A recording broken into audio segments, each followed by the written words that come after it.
Naitala na ang 18 na kaso ng listeria sa Canada na nagresulta sa 2 pagkamatay at pagkaka-ospital.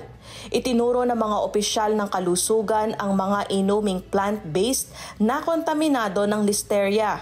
Hindi umano maganda sa anumang anyo ang listeria, kaya kung may magiging pangmatagalang epekto ito o magresulta sa kamatayan, ang kompensasyon ay maaaring umabot sa daan-daang libong dolyar.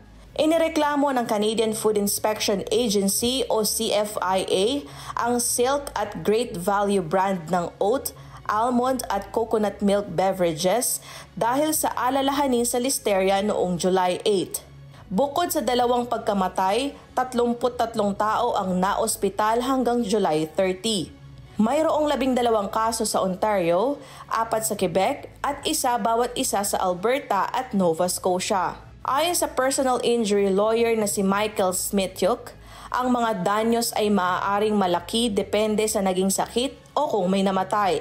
Sinabi ng mga eksperto sa kalusugan na ang listeria ay maaaring magdulot ng sakit hanggang 2 buwan matapos ang pagkain.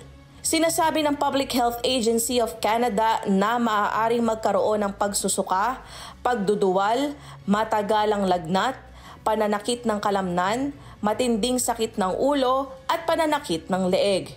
Ang mga buntis na na-infect ng listeria ay maaaring magkaroon lamang ng mild na sintomas, ngunit maaaring magdulot ito ng maagang panganganak.